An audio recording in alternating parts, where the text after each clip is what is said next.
When I was 9 years old, I lost my grandfather to cancer. He was one of those early morning snuggles, blueberry pancakes grandpas. He had this just leathery brown skin and this wide, warm smile. And when I lost him, I was devastated. When I was 13, my best friend Mandy came to school sobbing. And when I finally got to the heart of what was going on, Mandy told me her ferret had died. I was very quick to point out to Mandy that I had experienced much worse loss in my lifetime. This is not empathy. Luckily, Mandy's answer was empathetic. And what she said spurned my lifetime love affair with empathy. She looked at me and she said, "The worst thing that's ever happened to you is still the worst thing that's ever happened to you." I'm Dawn Tucker. I'm the founder and executive director of the Flagstaff Shakespeare Festival. Our motto at Flag Shakes is elevating empathy at 7,000 feet. And I take this very seriously. I think that empathy can save the world. I mean, seriously.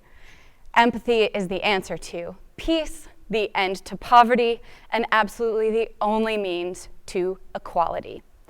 So why theater? Well, I'm going to talk a lot about why I think live theater is absolutely the best way to spread, strengthen, and elevate our empathy. First, I'm going to give you a little bit of brain science behind empathy. Then I'm going to give you a couple examples from the Bard himself that are just beautiful descriptions of empathy. And then I'm going to talk about how empathy plays out in the mind of the actor and in the mind of the audience. So, starting with mirror neurons. It's where we have to begin for empathy.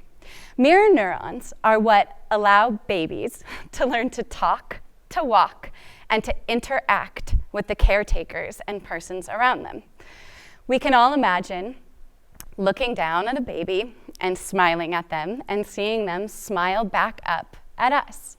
The same thing will happen when we talk and they try to imitate what we're saying, or walk or assume a body posture, and they try that too.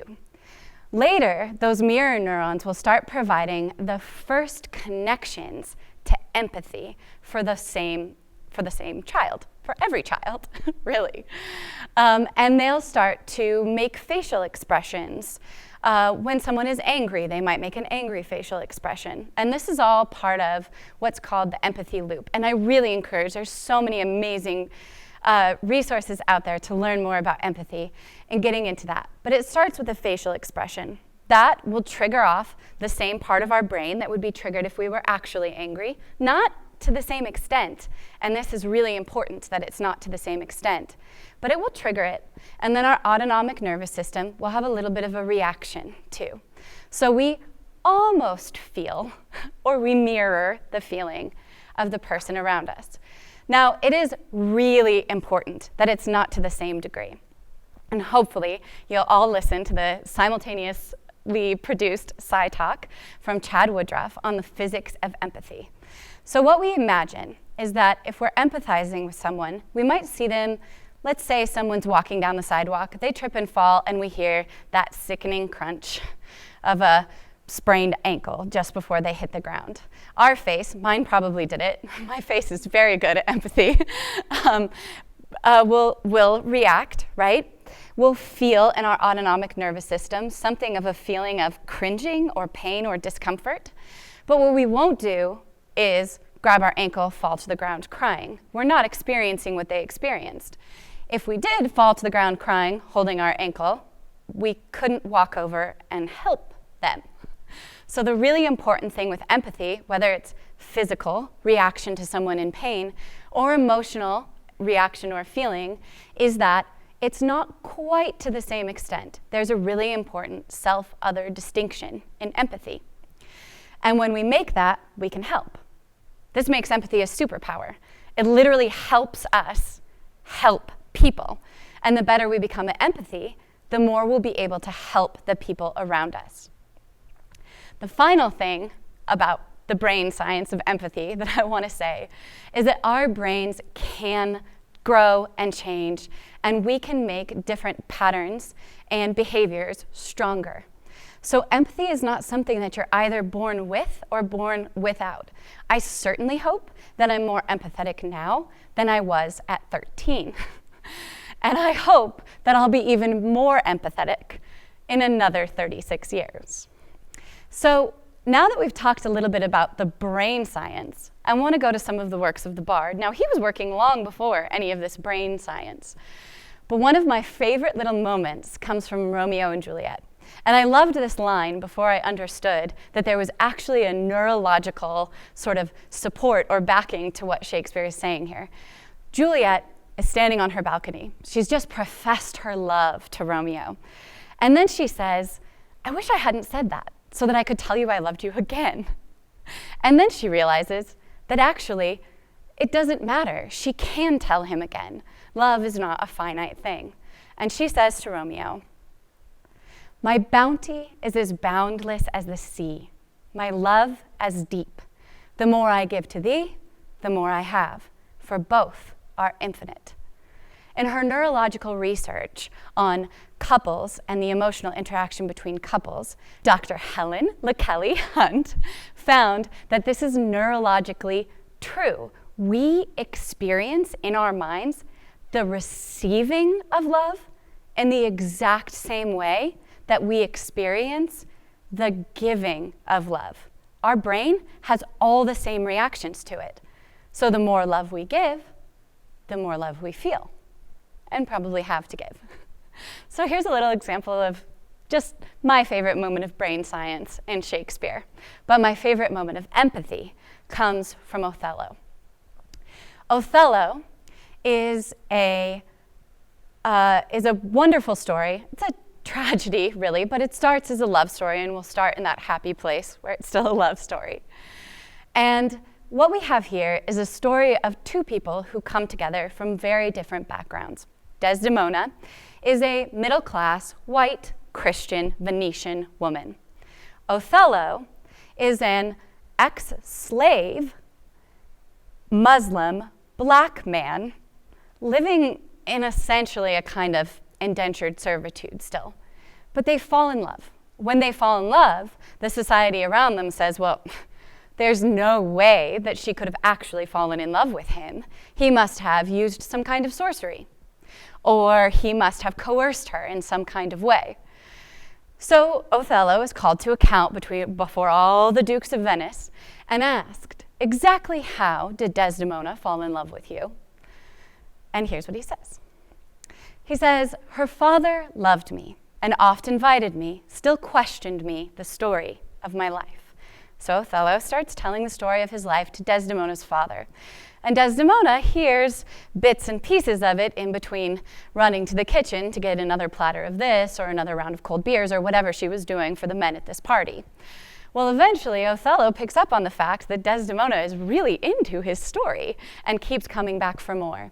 And when he finds her alone, he asks her, "Would you like to hear more of my story?"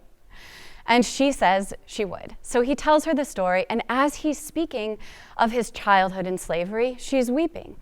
As he's speaking of his adolescence as a soldier, she's sighing and cringing, right?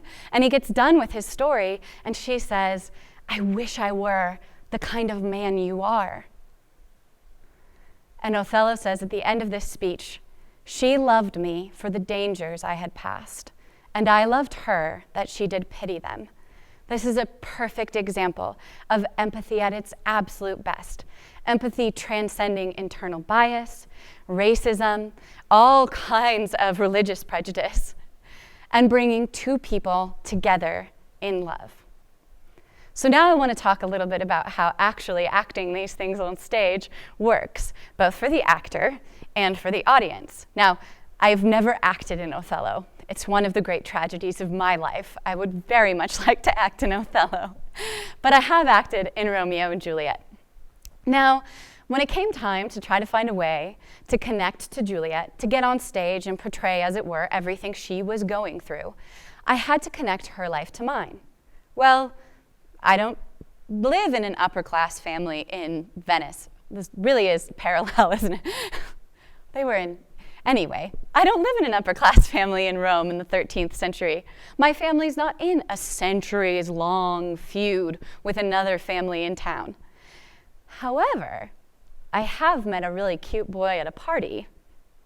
I have been in love in my life, and I have, as we all have, imagined what it would feel like to lose my partner. And I've also experienced, as at the beginning of this, devastating familial loss. So I take all of that and I connect it to Juliet's story. It's not quite the same, but it helps me be in her shoes. I could use this in everyday life too. Sometimes it seems like we have nothing in common with someone else. But in reality, if you took a little time to think about it, you probably do have more in common with everybody else than you think possible. So that's a little bit what it's like for an actor. And like I said, I haven't ever been in Othello. Oh, here's a photo of me acting. I haven't ever been in Othello, but I have seen Othello. And what happens at the end of Othello is really dark and horribly tragic. Othello, in a fit of jealousy, murders Desdemona. How did we get there? From the beginning of this story, which was such a beautiful love story and so full of empathy? Well, we get there through Iago, who is one of the most unempathetic, really devoid of empathy entirely characters in Shakespeare. And he manages to really work on Othello in a way that I think we all can empathize with. So murder is unforgivable, but jealousy is understandable, and especially when you look at the ways in which Iago planted these ideas of jealousy in Othello. He did it by reminding Othello that everyone saw him as inferior. He did it by telling Othello constantly that he wasn't handsome enough for Desdemona, that she certainly didn't have the same ideals that he did. They came from too different of a place, and she was going to turn her eye towards someone more like her. This sort of insidious bias, overt racism, well, that leads to a deep self-loathing. That self-loathing leads to a complete lack of confidence. And when you don't have self-love or self-confidence, it's very easy to think that the person you love the most also couldn't possibly love you. So it really made me feel for Othello. And in the end of that play, I think the person at fault, or the only villain, is Iago. Now, we're really unlikely to encounter a scenario exactly like Othello in our everyday life. However, I think we've all been in a room where someone told an uncomfortable joke. A racist joke, a misogynist joke, an anti-Semitic joke. And someone else in that room identified as female, person of color, or Jewish. And maybe they laughed, and maybe we didn't really see a change in their friendship with the person who made the bad joke or insensitive comment. But now that we've learned from Othello how that can eat away at someone on the inside, then we know that the only correct reaction is to put a stop to it, to counter it, and to express compassion, to feel what we would feel if someone said something similar about us, and react the way that we would want someone to react to us, with love and compassion. The other amazing thing about empathy is that it's contagious because of those mirror neurons. So we're all sitting in an audience, and we start to feel empathy for Othello or for Desdemona or for Juliet. And someone around us sees it happen. Well, their mirror neurons are going to fire, and their reaction is going to be based off ours. Their autonomic nervous system is going to register that feeling, and the next time that something comes up where they need to express empathy, their empathy is already a little stronger, just through seeing it.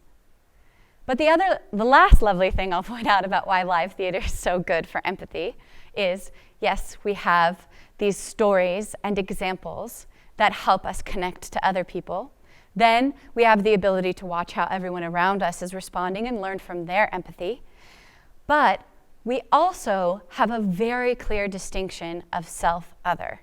What's happening on stage is not hurting us.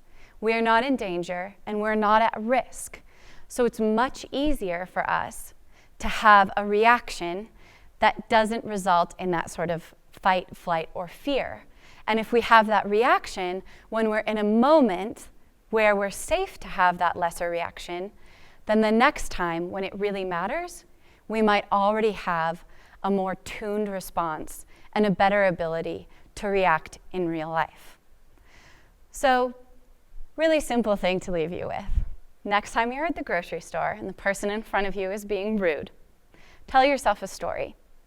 How did they get here today? Did they stub their toe? Were they running late? Did their ferret die? And then maybe you'll react with empathy.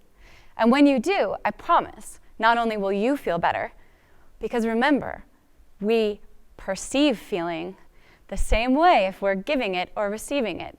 So anger is really just at yourself. You'll feel better, they'll feel better, and everyone around you will have an experience of empathy that will bring us one step closer to making the world a better place.